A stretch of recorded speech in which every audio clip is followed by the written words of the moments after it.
اعوذ باللہ من الشیطان اللعین الرجیم بسم اللہ الرحمن الرحیم الحمد للہ رب العالمین والصلاة والسلام علی النبی الکریم وعلی آلہ الطیبین الطاہرین المعصومین المنتجبین ولعنۃ اللہ علی اعدائہم من الآن الی قیام یوم الدین آمین یا رب العالمین۔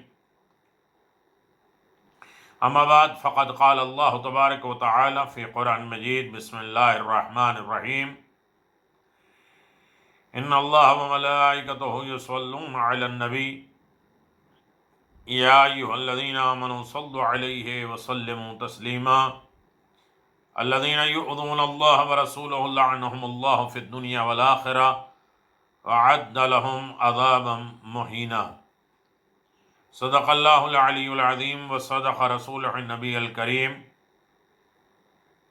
وقال ایضا بسم اللہ الرحمن الرحیم قل هو اللہ احد اللہ الصمد لم یلد ولم یولد ولم یکن له کفوا احد۔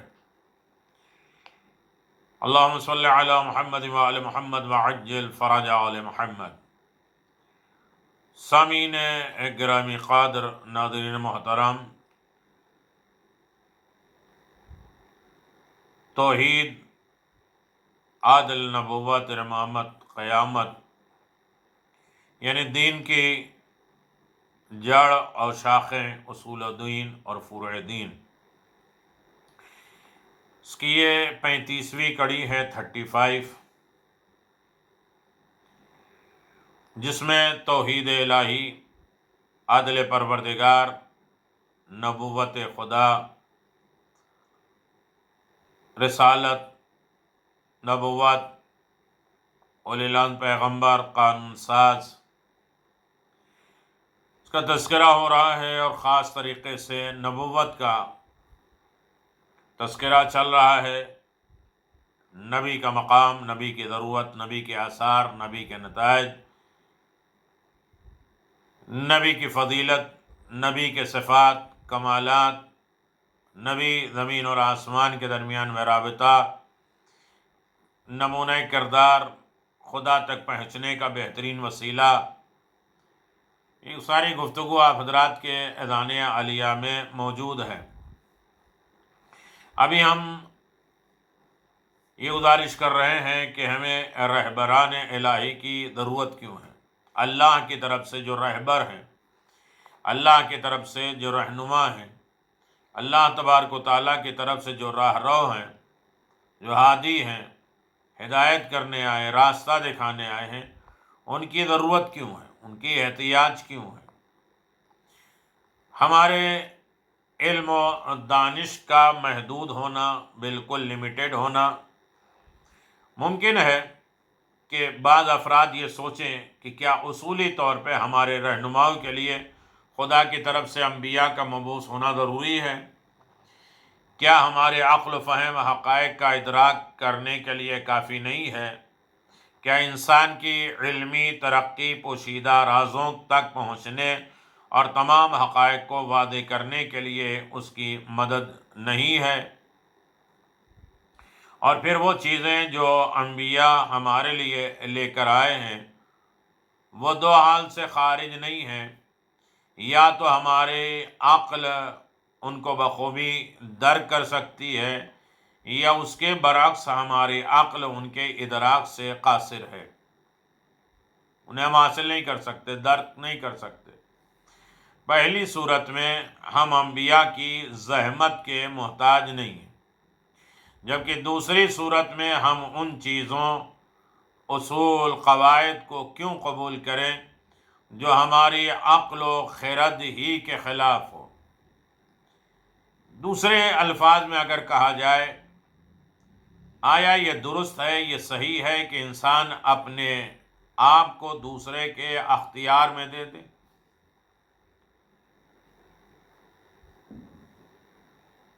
کیا یہ صحیح ہے کہ ہماری زندگی، ہماری لائف ہم نے جو ہے وہ اپنے آپ کو دوسرے کے ہینڈ اوور کر دیا، حوالے کر دیا، اور ان کے احکامات، ارشادات کو بغیر کسی چون چرا کے قبول کر لے؟ کیا انبیاء ہماری ہی طرح انسان نہیں ہیں؟ ہم اپنے آپ کو کیسے اپنی طرف کے انسانوں کے حوالے کر سکتے ہیں؟ اپنی ہی طرح وہ انسان ہے، ان کے ہم حوالے کر دیں؟ سوال ہے۔ جواب: چند جوابات، چند نقاط کی طرف متوجہ ہونے سے ان تمام سوالات کے جواب اور انسانی نظام زندگی میں انبیاء کا مقام واضح ہو جائے گا۔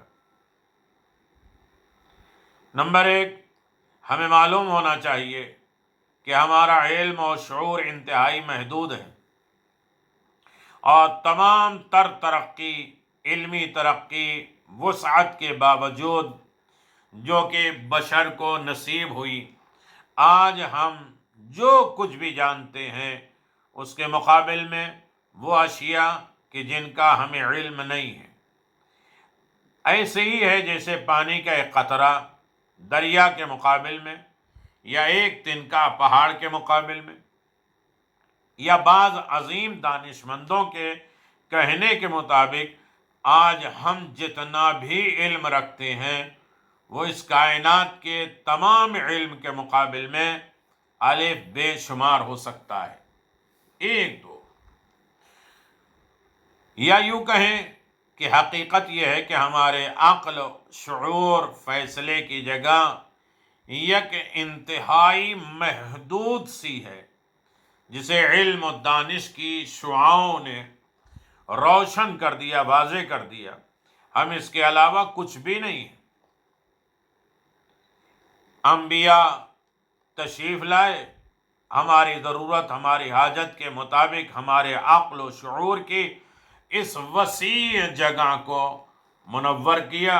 در حقیقت ہمارے عقل ایک طاقتور روشنی پھیلانے والے چیز کی طرح ہے، لیکن انبیاء اور الہی پیغامات ایک ایسے خورشید کی طرح ہے جو تمام کائنات کو روشن کیے ہوئے۔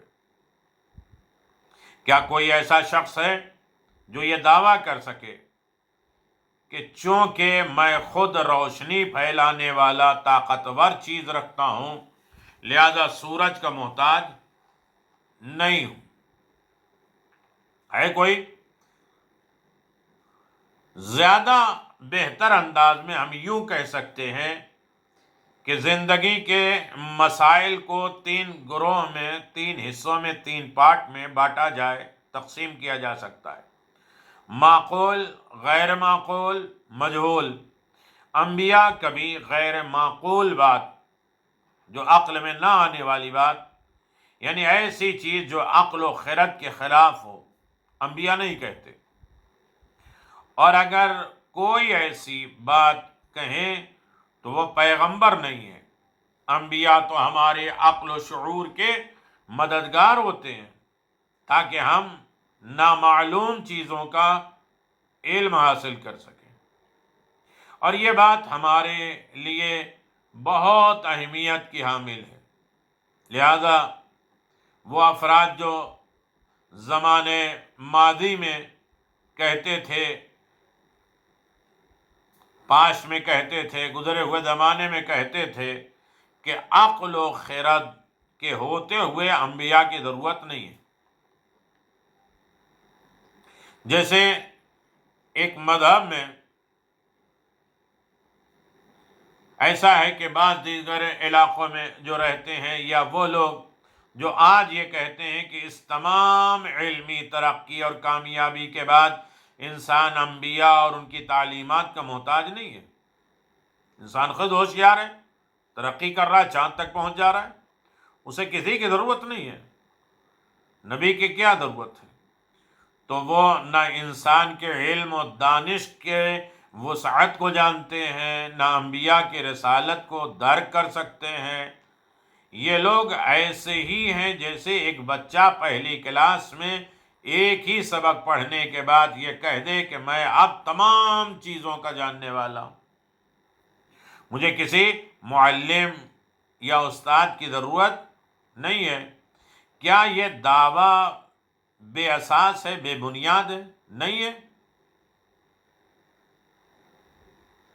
بے بنیاد ہے۔ انبیاء علیہم السلام تو صرف معلم ہی نہیں ہے، ان کی رہبری کا مسئلہ ایک الگ بحث کے متقاضی ہے، اس کے لیے بحث ہونی چاہیے، جسے ہم بعد میں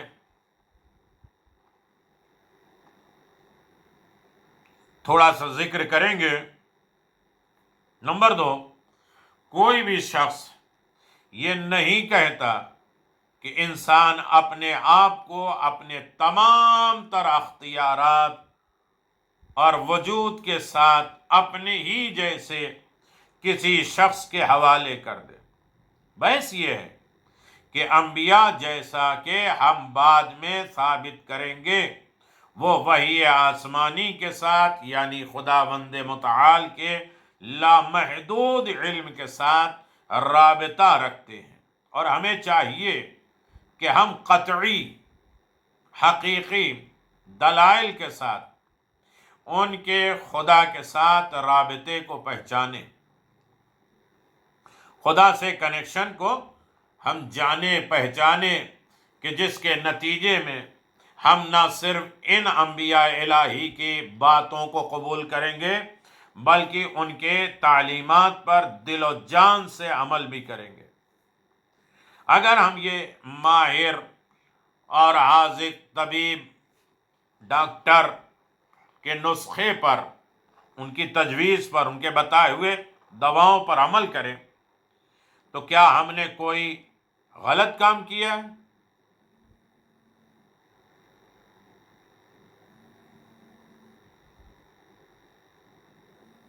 تو کیا ہم نے کوئی غلط کام کیا ہے؟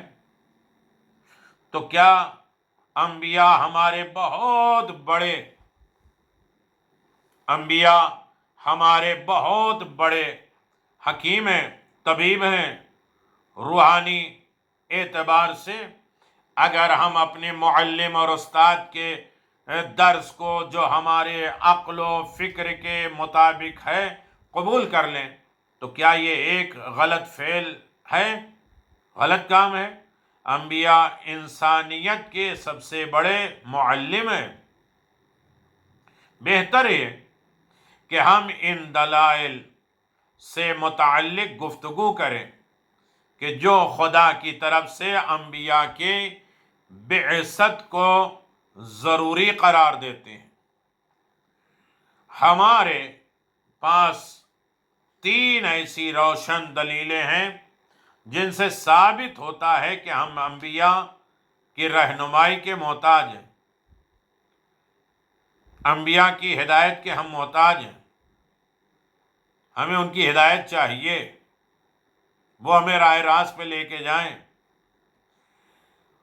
3 طریقے سے، تعلیم کے اعتبار سے ہمیں ضرورت ہے، ایجوکیشن کے اعتبار سے ہمیں انبیاء کی ضرورت ہے۔ اگر ہم نور کے ایک خیالی اور افسانوی سواری پر سوار ہوں اور 1 سیکنڈ میں 3 لاکھ کلومیٹر یا 50,000 فرسخ کی رفتار سے اس لامحدود کائنات کی سیر کریں، کسی شک اور تردید کے بغیر ہمیں حضرت نوح کی عمر جیسی ہزاروں عمریں درکار ہونا چاہیے تاکہ ہم اس عظیم کائنات کی کسی ایک گوشے کا نظارہ کر سکیں، دیکھ سکیں۔ یہ کائنات اپنی ان تمام حیرت اور سحر انگیز جادو جیسی وسعت پھیلی ہوئی کے ساتھ یقیناً بیہودہ اور فضول نہیں ہے، بنائی گئی ہے، فضول نہیں بنائی گئی۔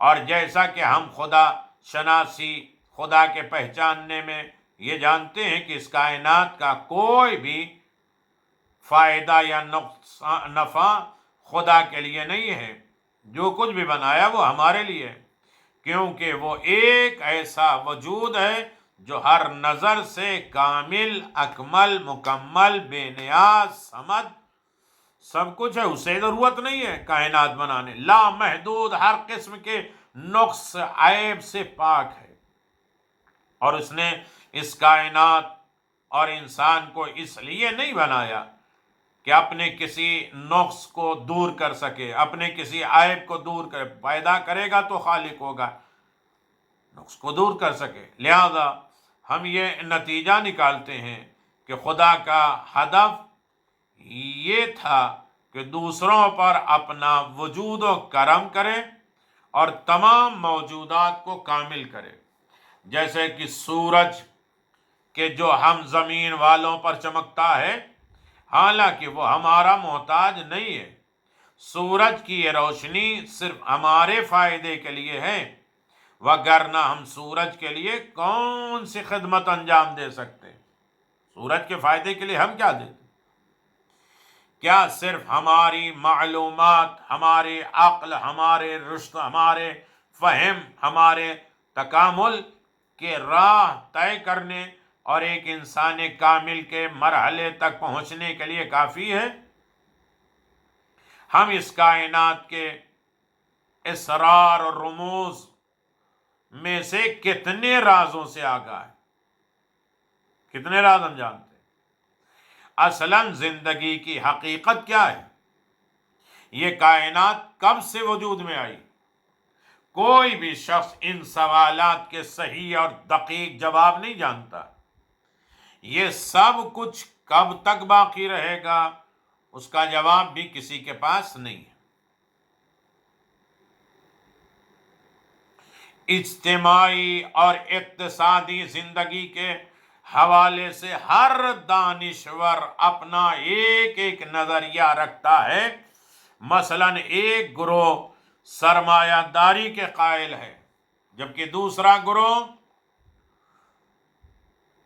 سوشلزم اور کمیونزم کے نظریے کا حامل، اور تیسرا گروہ نہ پہلے کو قبول کرتا ہے نہ ہی دوسرے کو، اور دونوں گروہوں کے نظریات کو غلط قرار دیتا ہے۔ اسی طرح زندگی کے دیگر مسائل میں بھی دانشوروں کی آراء، رائے بہت زیادہ اور مختلف ہے۔ انسان حیرت زدہ ہے کہ کون سا نظریہ اختیار کرے۔ اس مقام پر انصاف کا تقاضا یہ ہے کہ اس بات کا اعتراف کیا جائے، ایکسپٹ کیا جائے کہ خلقت کی اصلی اور حقیقی ہدف، یعنی انسان کے تمام ابعاد میں، اس کے بعد میں پرورش، نمو، بڑھنا، تکامل تک، عقل تک پہنچنے کے لیے ایسی تعلیمات کی ضرورت ہے جو صحیح، حقیقی اور ہر قسم کی خطاؤں سے پاک زندگی کے حقائق کے مطابق ہوں۔ ایسی تعلیمات کہ جو اس طویل راہ، لمبے راہ میں اصلی مقصد تک پہنچنے کے لیے انسان کی مدد ثابت ہو سکے، اور یہ سب کچھ صرف اور صرف علم خدا یعنی انبیاء کے ذریعے حاصل ہونے والی آسمانی وحی سے ہی ممکن ہے۔ اور اس سے یہ بھی معلوم ہوتا ہے کہ خدا کہ جس نے ہمیں ان راستوں کو طے کرنے کے لیے پیدا کیا ہے، ضروری ہے کہ ان کا علم اور معرفت بھی ہمیں عطا کرے۔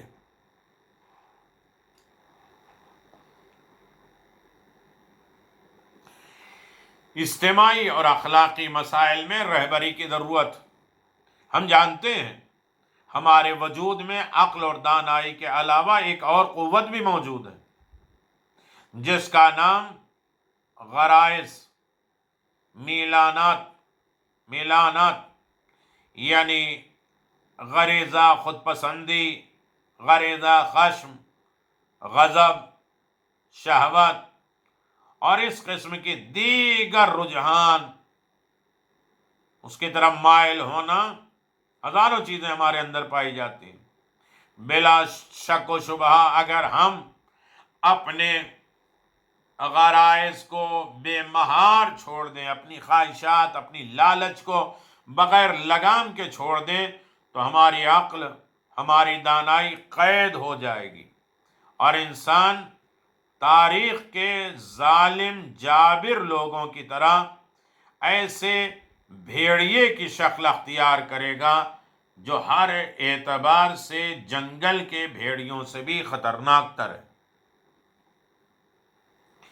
ہم اخلاقی تربیت کے لیے ایک تربیت کرنے والے استاد کے محتاج ہیں، ایک نمونہ، اسوہ، نمونہ سمپل سیرت کے محتاج ہیں، تاکہ قانون محاکات کے تحت ان کی گفتگو اور رفتار کے مطابق، یعنی ایک دوسرے سے مشابہ ہونا، کسی چیز یا حالت کے نقل کرنا، بس جس سے مشابہ ہونے کی انسان کوشش کرے اور جس ہستی کے نقل کرے اسے نمونہ اور اسوہ ہونا چاہیے۔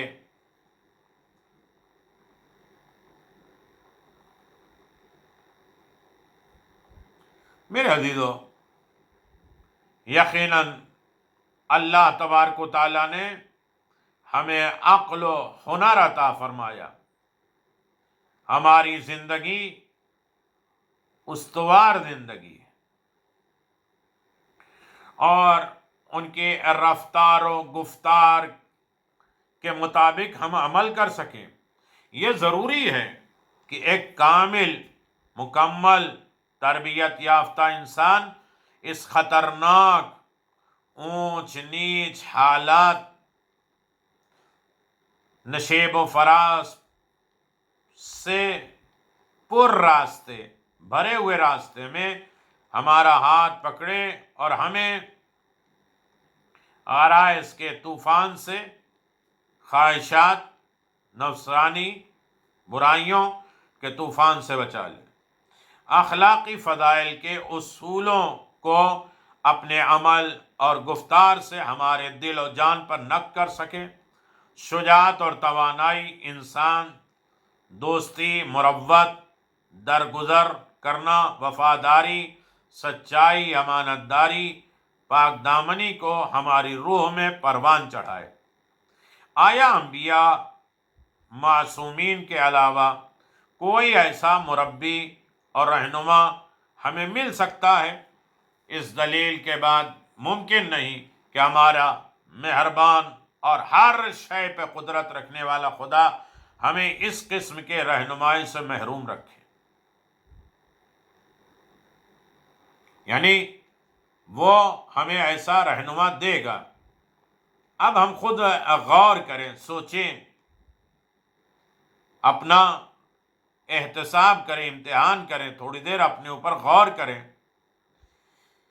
کہ آپ کا علم، یعنی ہمارا علم و دانش جس قدر بھی زیادہ ہو جائے، کیا آپ پر احساس کرتے ہیں؟ آپ یہ احساس کرتے ہیں ہماری جہالت آپ کی جہالت آپ کے علم کے مقابل میں بہت زیادہ ہے؟ سوال ہے، دیکھیں، ڈھونڈیں۔ کیا آپ اندھی تقلید اور انبیاء کی اطاعت اور پیروی کے درمیان فرق واضح کر سکتے ہیں؟ اگر ہم کسی رہنما کے بغیر ایک غیر معلوم راہ کو اختیار کریں تو ہمیں کن خطرات کا سامنا کرنا پڑے گا؟ ہم انبیاء کے رہنمائی کی کس قدر محتاج ہیں؟ کیا آپ یہ بتا سکتے ہیں کہ اس درس کے پڑھنے کے بعد کون سی ایسی شے باقی رہ جائے گی جو ہم آگے بحث کریں گے؟ اگر نبیوں کی ضرورت ہے، رہبر کی ضرورت ہے، قانون کی ضرورت ہے، تو ہم اس بارے میں تھوڑی دیر غور کریں گے کہ اجتماعی قانون ایک ہے انفرادی، فرد کے لیے پرسنل، اور ایک ہے اجتماعی، سب کے لیے، انسان، جن، ملک، فرشتے، گورے، کالے، لنگڑے، لولے، ہر مذہب کے انسانوں، اجتماعی قانون گزاری کے لیے انبیاء کے وجود کی ضرورت ہے۔ اپنے ملک میں کوئی قانون بنا لو الگ ہے، پورے انسانیت کے لیے، پورے سماج، سوسائٹی، زمین، آسمان، سورج، چاند، ستارہ، ساری تخلیق کے لیے قانون سازی انبیاء کے وجود کی ضرورت ہے۔ ہم نے آپ کی خدمت میں گزارش کیا کہ تعلیم و تربیت کے حوالے سے، یعنی ہماری تعلیم دے، ہمیں تعلیم دے، اچھائی برائی سکھائے، تربیت کرے، ہماری پریکٹس کرائے اچھائی کی طرف کے حوالے سے وجود انبیاء کی ضرورت کے بارے میں جان چکے ہیں۔ اب ہم اجتماعی قوانین کے لیے انبیاء کے اہم کردار کے بارے میں بحث کریں گے۔ ہم جانتے ہیں کہ انسانوں کی زندگی کی سب سے بڑی خصوصیت جو اس کی زندگی کے مختلف پہلوؤں میں نظر آتی ہے اور اس کی تمام تر ترقی کا باعث یہی مصروف اجتماعی زندگی ہے۔ بلا شبہ، بلا شک اور تردید اگر انسان ایک دوسرے سے جدا زندگی گزارتے تو آج بھی ان کی فکری سطح، تہذیب، تمدن پتھر کے زمانے کے انسان جیسی ہوتی۔ جی ہاں، یہ اجتماعی تلاش اور کوشش کا نتیجہ ہی ہے کہ رسم و رواج اور تہذیب و تمدن کا چراغ روشن ہے، اور یہ اجتماعی کوشش کا ہی نتیجہ ہے نئے نئے علمی انکشافات ظاہر ہونا، نئے نئے بحثیں اور اختراعی ایجادات ہمارے سامنے موجود ہے۔ مثال کے طور پر اگر ہم چاند تک پہنچنے کے سفر کو دیکھیں تو یہ کام ایک یا چند بڑے دانشوروں کی کوشش کا نتیجہ نہیں ہے کہ فلاں آدمی نے راستہ کھود لیا، نہیں، بلکہ لاکھوں علماء، دانشمند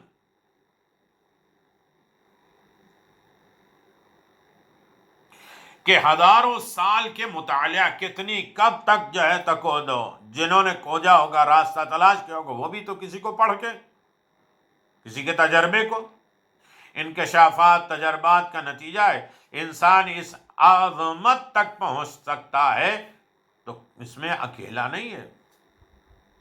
یا ایک انتہائی ماہر ڈاکٹر ہمارے زمانے میں ایک مردہ انسان کے قابل استفادہ دل، مردہ آدمی کا دل کو نکال کر کسی دوسرے مرنے والے انسان کے سینے میں لگا کر اسے حتمی موت سے ایک عرصے تک کے لیے بچا لیتا ہے، تو یہ ہزاروں بلکہ لاکھوں ڈاکٹر اور طبیبوں اور آپریشن کرانے والے طویل تجربہ کے لیے بچا لیتا ہے۔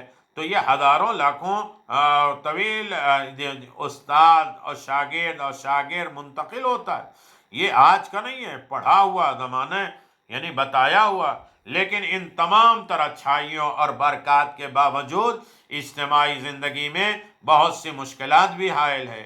وہ انسانوں کی باہمی آپس کی فائدے اور حقوق کا آپس میں ٹکرانا اور نتیجہ جنگ و جدال کا وجود ہونا۔ اس نے کہا یہ پارٹ لگاؤ، اس نے کہا یہ تجربہ لگاؤ، کیا بلاسٹ ہو جاتا ہے، معاملہ خراب ہو جاتا ہے۔ اس مقام پر ہمارے لیے قواعد و ضوابط، قوانین، ایک منظم پروگرام کی ضرورت واضح ہو جاتی ہے۔ قوانین ہماری 3 بڑی مشکلات کو حل کر سکتے ہیں۔ نمبر 1، اجتماع اور معاشرے کے حوالے سے ایک انسان کی ذمہ داریوں اور ایک فرد کے حوالے سے معاشرے کی ذمہ داریوں کو قوانین ہی کے واضح کرتے ہیں اور ان کی صلاحیتوں کو نکھارتے ہیں اور کوششوں کو مربوط رکھتے ہیں۔ قانونی افراد کے لوگوں کے اپنے وظائف اور ذمہ داری کے انجام دہی پر ایک حد تک ضروری نگرانی کے لیے راہ ہموار کرتے ہیں۔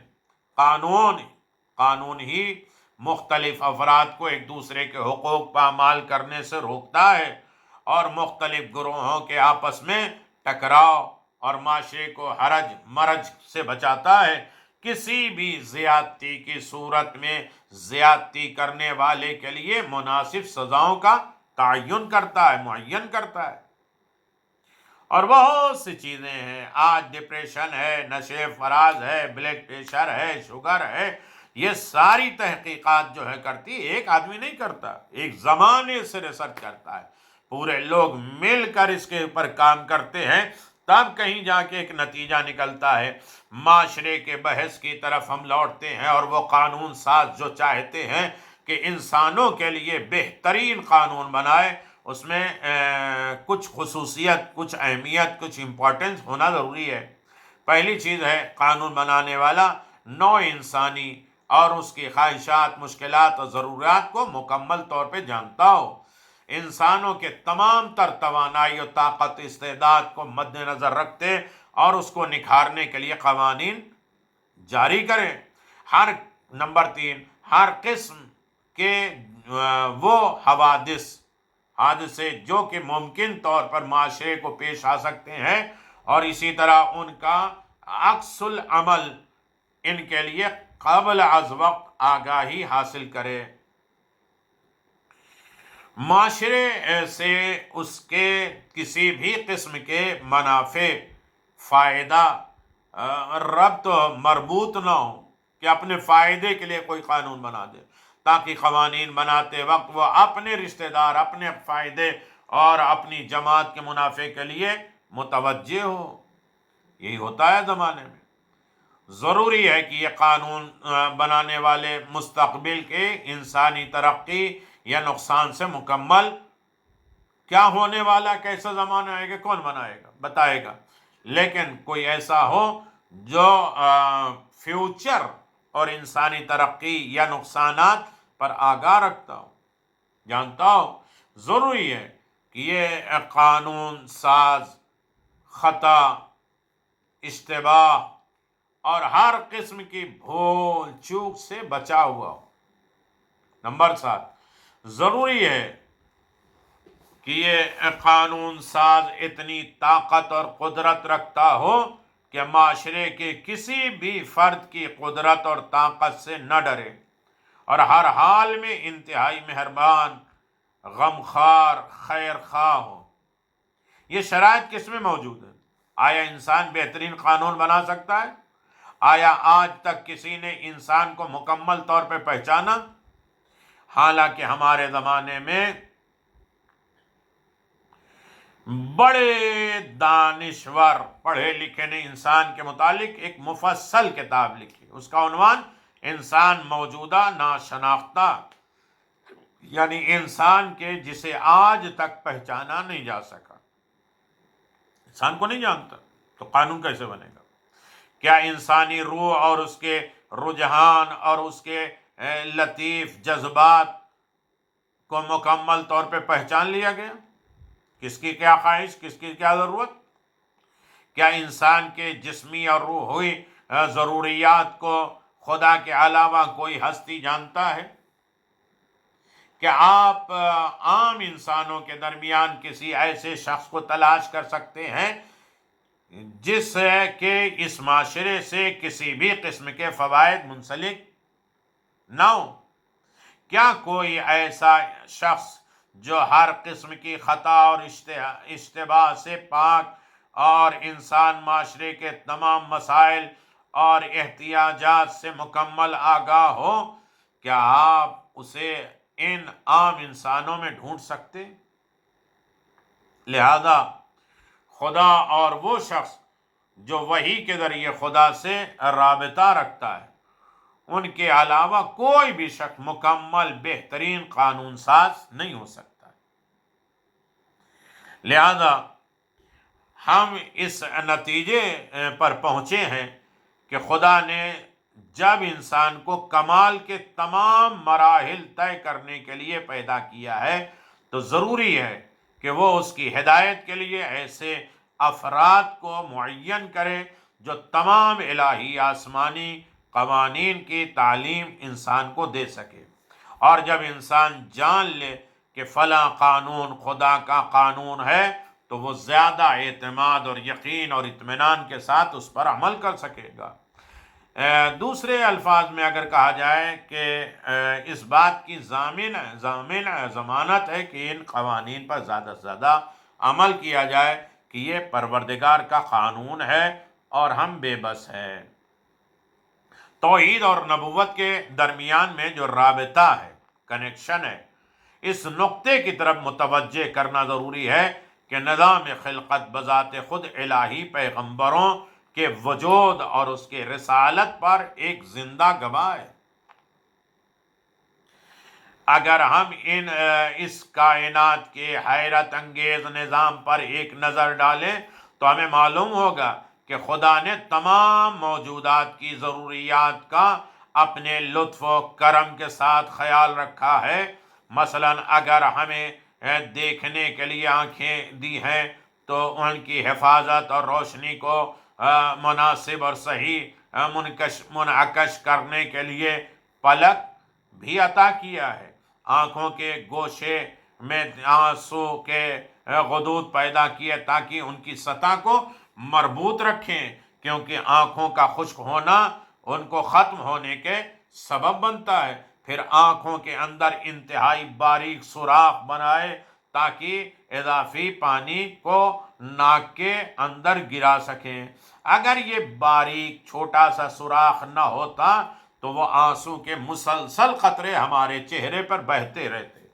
آنکھ کی پتلی کو اس قدر حساسیت عطا کی کہ وہ خود بخود تیز یا کمزور روشنی کے مقابل میں تنگ یا کشادہ ہو جاتی ہے، تاکہ حسب ضرورت روشنی آنکھ میں پہنچے اور آنکھ کو صدمہ نہ پہنچے، اور آنکھ کے دائرے اطراف میں ایسے مختلف عضلات بنائے کہ سر اور جسم کو حرکت دیے بغیر آسانی کے ساتھ آنکھوں کو ہر طرف گھما کر دیکھا جا سکتا ہے۔ ایک ایسا خدا جو انسان کی ضروریات کا اس قدر خیال رکھتا ہے، کیا ممکن ہے کہ وہ انسان کو ایک ایسے معصوم اور قابل اطمینان رہبر اور رہنما سے محروم رکھے جو خدا کی وحی سے رہنمائی حاصل کر سکتا ہے؟ مشہور اور معروف فلسفی ابو علی سینا اپنی کتاب شفا میں لکھتے ہیں کہ انسان پلکوں ابرو پاؤں کے درمیان خالی جگہ کا اتنا محتاج نہیں ہے جتنا اپنی بقا، اپنے باقی رہنا اور کمالات کے حصول کے لیے انبیاء کی بعثت کا محتاج ہے۔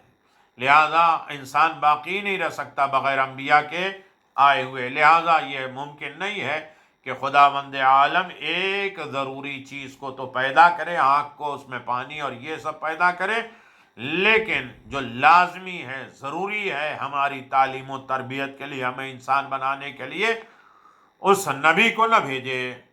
ایسا نہیں ہو سکتا۔ لہذا ہمیں سوچنا چاہیے کہ انسان کی زندگی کی سب سے بڑی خصوصیت کیا ہے؟ تعلیم و تربیت ہے، نبوت کی ضرورت، قانون۔ انسان قانون کے بغیر زندگی کیوں نہیں گزار سکتا؟ جنگل راج ہوگا۔ ایک واضح اور روشن مثال کے ذریعے ثابت کریں کہ انسان کی زندگی کے لیے کسی قانون اور ضابطے کی ضرورت ہے۔ ایک اچھے قانون ساز کے لیے کن صفات کا ہونا ضروری ہے؟ انبیاء کا انسانوں میں سے ہی ہونا کیوں ضروری ہے؟ الگ سے مخلوق کیوں نہیں ہو سکتی؟ تو انبیاء کا ہونا ضروری ہے۔ انبیاء کیوں معصوم ہوتے ہیں؟ انبیاء کا مقام کیا ہے؟ انبیاء کا رتبہ کیا ہے؟ انبیاء کے درجات کیا ہیں؟ انبیاء کیوں بھیجے گئے ہیں؟ انبیاء سے ہمارا کنیکشن کیا ہے؟ انبیاء میں کیا کیا کوالٹی پائی جاتی ہیں؟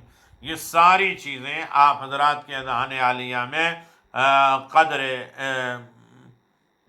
زحمت کے ساتھ پیش کی جا رہی ہے، اور صحیح معنوں میں دستور عمل تیار کیا جا رہا ہے کہ آپ اندازہ لگائیں کہ ہمارے درمیان انبیاء کی ضرورت کیوں ہے، قانون کی ضرورت کیوں ہے، تعلیم و تربیت کی ضرورت کیوں ہے، ہمارے عقل و شعور کو بروئے کار لانے کے لیے کیوں ضروری ہے، کیا ہمارے درمیان سے وہی ہو، کیا ایک آدمی کوئی ترقی کے اسباب فراہم کر سکتا ہے، یا کوئی بھی قانون یا کوئی بھی پیغام سب مل کر اجتماعی اعتبار سے بناتے ہیں؟